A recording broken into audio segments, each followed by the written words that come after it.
पुनः स्वागत है। आज मैं जो वीडियो लेके आया हूँ वो IFMS 3.0 में सरेंडर जो बिल है, यानी जो पीएल की जो राशि हम 15 दिवस की उठाते हैं, यानी जो प्रति वर्ष हमें 15 पीएल जो मिलती हैं उनको किस प्रकार से हम सरेंडर करके और उसका पेमेंट उठा सकते हैं, उसका वीडियो IFMS 3.0 में किस प्रकार से बनाना है, उसी संदर्भ में ये मैं वीडियो लेके आया हूँ। दोस्तों, अगर आप मेरे YouTube चैनल पे पहली बार विजिट कर रहे हैं तो मेरे चैनल को सब्सक्राइब कर लेवें। तो दोस्तों, अब मैं आपको IFMS 3.0 के जो डीडीओ लॉगिन है उस पे ले चलता हूं। तो जैसे ही हम डीडीओ लॉगिन करेंगे और उसमें जो डेस्क 2 है, यानी डीडीओ वाली टैब है, वहां पे इस प्रकार से ये लॉगिन करने के बाद का इंटरफेस है। तो यहाँ आपको वैसे तो पता ही है कि इसमें किस प्रकार से लॉगिन करना है और किस प्रकार से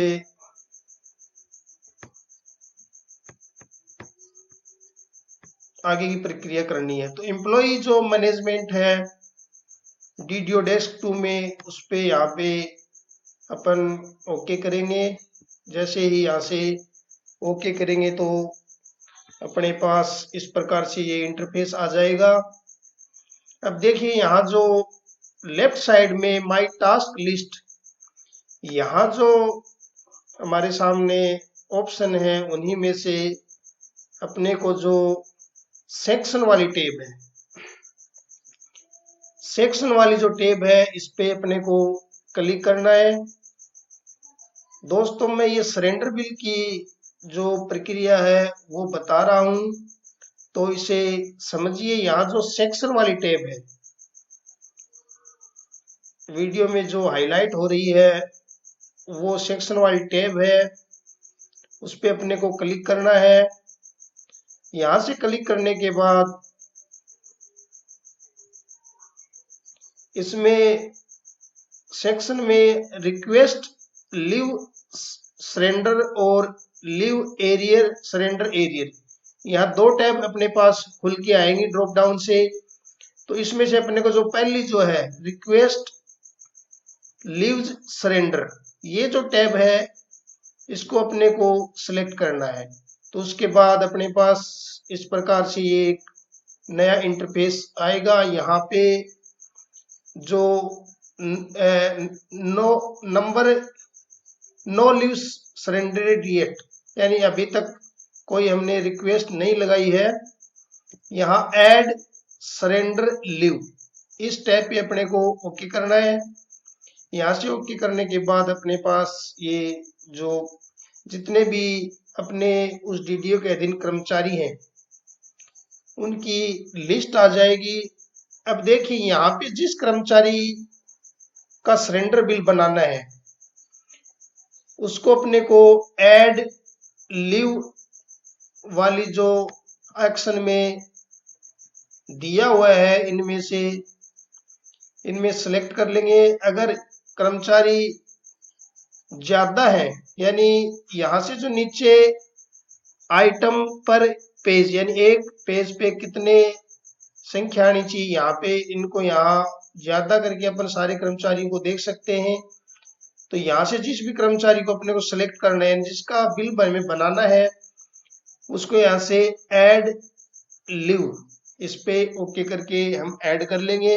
अगर हमें एक से अधिक कर्मचारियों का यहाँ बिल बनाना है तो उसके लिए भी हम ऐड करते जाएंगे। पहले कर्मचारी की डिटेल इस प्रकार से एक कर्मचारी को सिलेक्ट किया, उसकी जो डिटेल है यहाँ फीड करने के बाद आगे पुनः दूसरे कर्मचारी को ऐड कर लेंगे। इस प्रकार से जितने भी कर्मचारियों का हमें बिल बनाना है उनको सेलेक्ट करते जाएंगे और एक साथ सेक्शन निकाल लेंगे।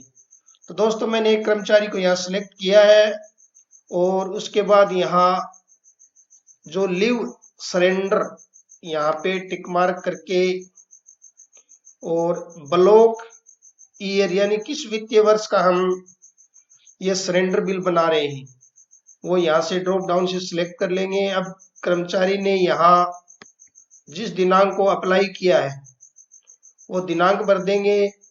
उनके बैलेंस लीव यानी उनके खाते में कितनी सरेंडर लीव है वो पीएल जितनी भी यहाँ पे भर देंगे और कर्मचारी ने कितने जो लीव है उनको सरेंडर किया है यानी जितनी पीएल का उन्होंने पेमेंट उठाना है वो यहाँ संख्या भर देंगे। 15 से अधिक हम उठा नहीं सकते एक वित्त वर्ष में, तो 15 या 15 से जितनी भी उनको उन्होंने आवेदन किया उठाने का यहाँ पे भर देंगे।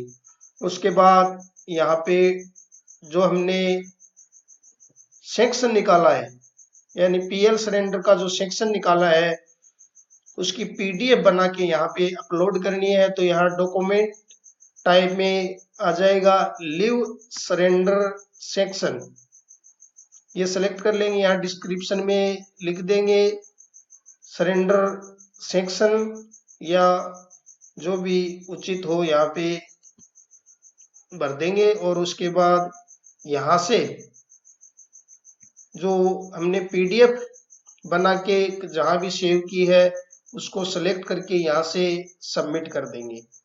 दोस्तों इस प्रक्रिया को आप समझिए, ये जो प्रक्रिया हम डीडीओ के जो अप्रूव वाली टैब है यहाँ पे जो अप्रूव होना चाहिए वरना ये सेक्शन जनरेट नहीं होगी। तो इस वीडियो को आप पूरा देखिए समझिए। यहाँ से सबमिट करने के बाद हम आगे यहाँ कंफर्मेशन मांगा जाएगा। यहाँ are you sure want to submit the request, यहाँ यस कर देंगे। यस करने के बाद जो रिक्वेस्ट है वो एचओ के पास चली जाएगी। तो हम यहाँ से चेंज रोल, हमें जो डीडीओ रोल से एचओ रोल में जाना है तो यहाँ से रोल चेंज करने के बाद वापस से एम्प्लॉय मैनेजमेंट वाली जो टैब है उस पे चले जाएंगे।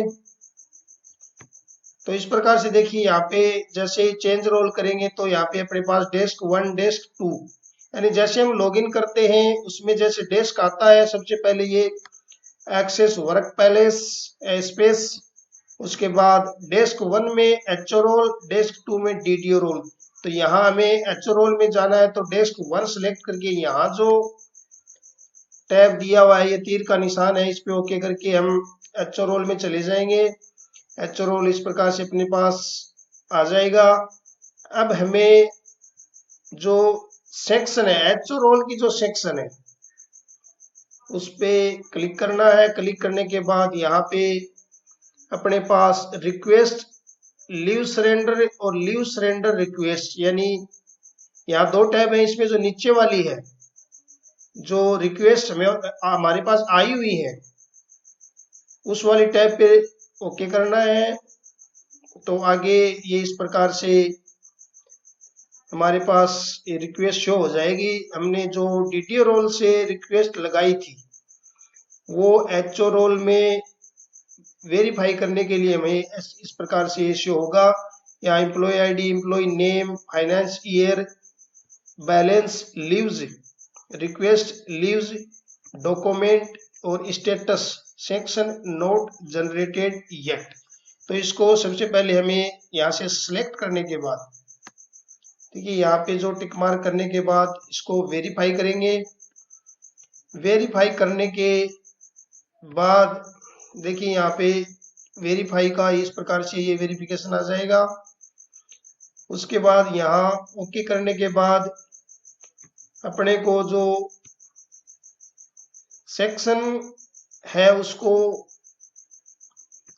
जनरेट सेक्शन वेरीफाई करने के बाद जो नीचे जो सिलेक्ट करने के बाद जनरेट जो सेक्शन है यहाँ पे इसको ओके करेंगे। यहाँ से जैसे जनरेट पे ओके करेंगे, इस प्रकार से हमारे पास एक पीडीएफ के रूप में सेक्शन जनरेट होके दिखाई देगी। इसमें हम देख लेंगे कर्मचारी का नाम, पद और आवेदन दिनांक, स्वीकृति दिनांक, कितनी उनकी सर्विस बुक में पीएल हैं, कितनों को उन्होंने सरेंडर किया है और कितनी राशि है। ये जो राशि है ये हमने जो सेक्शन निकाली थी ऑफलाइन उसमें सेम होनी चाहिए। इसके बाद वेरीफाई हो गया होने के बाद हमें यहाँ से जो ई साइन है, जो ई साइन वाली टैब है उस पे ओके करेंगे। ई साइन के लिए हमें डीडीओ के जो आधार नंबर है वो दर्ज करेंगे। आधार नंबर दर्ज करने के बाद यहाँ ओटीपी मांगी जाएगी, तो डीडीओ से ओटीपी लेके यहाँ पे लगा के यहाँ से सबमिट करना है। दोस्तों ये जो कार्य ये हमें एचओ रोल में करना है, ठीक है। उसके बाद यहाँ से your document has been e sign successfully, ये ई साइन हमें सक्सेस हो गया, उसका हम प्रिंट ले लेंगे। अब पुनः हमें डीडीओ रोल में जाना। देखिए पहले हम डीडीओ रोल में गए, वहां से सरेंडर की रिक्वेस्ट लगाई, उसके बाद एचओ रोल में आए, वहां से जो रिक्वेस्ट है उसको वेरीफाई किया, ई साइन किया। अब पुनः हमें डीडीओ रोल में जाना है, तो डेस्क 2 इसको सेलेक्ट करेंगे, या फिर उसके बाद यहाँ जो एचओ की जगह डीडीओ नाम आएगा उस पर ओके करेंगे। तो इस प्रकार से हमारे पास पुनः डीडीओ का जो अप्रूवर वाला रोल है वो आ जाएगा। यहाँ से हमें अब बिल जनरेट करना है, तो बिल जनरेट करने के लिए जो ये जो बिल्स वाली टैब है इस पे ओके करेंगे। यहाँ सरेंडर बिल को सिलेक्ट करेंगे, उसमें जो बिल जनरेशन है, ये जो बिल जनरेशन है इस पे हम ओके करेंगे। तो ओके करने के बाद इस प्रकार से यहाँ ब्लॉक ईयर सेलेक्ट करेंगे, ग्रुप यानी कर्मचारी को जिस ग्रुप में हमने रखा हुआ है उसको सेलेक्ट करेंगे, यहाँ से सर्च करेंगे। सर्च करने के बाद इस प्रकार से ये रिक्वेस्ट जो है हमारे पास शो हो जाएगी। यहाँ से हम टिक मार्क करके इसको यहाँ टिक मार्क करेंगे। टिक मार्क करने के बाद यहाँ से इनिशिएट करेंगे यहाँ से। उसके बाद जैसे हम इनिशिएट करेंगे तो यहाँ से कंफर्मेशन मांगा जाएगा। यस करते हुए ये जो बिल जनरेशन जो है रेफरेंस नंबर सहित यहाँ सक्सेसफुली जनरेट हो जाएगा। उसके बाद हमें अगली जो टैब है वो जो बिल्स में सरेंडर बिल, सेम वही है, बिल्स में सरेंडर बिल। और पहले हमने जो बिल जनरेशन वाले जो टैब थी उसको सेलेक्ट किया था, अब हमें जो बिल लिस्ट है इस वाली टैब को सिलेक्ट करना है। इसको सिलेक्ट करेंगे, यहाँ से फिर पे ईयर, पे मंथ और ग्रुप सेलेक्ट करके सर्च करेंगे। तो हमारे पास इस प्रकार से ये नीचे हमें बिल जो जनरेट हुआ है उसके reference number, bill number, reference number और जिस ग्रुप का हमने बिल बनाया है वो ग्रुप आ जाएगा। यहाँ बजट हेड और अन्य जो जानकारी है वो यहाँ पे हमें प्रदर्शित होंगी। इसके बाद देखिए दोस्तों यहाँ पे हमें थोड़ा ध्यान रखना है, हमें यहाँ पे टिक मार्क करके और ओके नहीं करना है। जैसे हम यहाँ टिक मार्क करेंगे यहाँ से सीधा बिना डॉक्यूमेंट्स अपलोड किए ही नीचे एक सबमिट का ऑप्शन आ जाता है, उस पर कर देंगे तो बिना डॉक्यूमेंट्स अपलोड किए ही जो बिल है वो ट्रेजरी फॉरवर्ड हो जाएगा। तो हमें यहाँ ध्यान देने वाली बात ये है कि जो बिल नंबर है, जो बिल नंबर है उस पे हमें ओके करना है। बिल नंबर पे ओके करने के बाद इस प्रकार से हमारे पास ये नया टैब आएगा। उसमें देखिए यहाँ पे डॉक्यूमेंट्स अपलोड करना है, बिल नंबर पे ओके करने के बाद ये ऊपर कार्मिक की जो डिटेल है वो आ जाएगी, और यहाँ कार्मिक का नाम, कितने नेट अमाउंट आ जाएगा, और नंबर ऑफ डेज आ जाएंगे। नीचे जो है यहाँ से डॉक्यूमेंट टाइप, यहाँ पे अपने को अदर सेलेक्ट करते हो।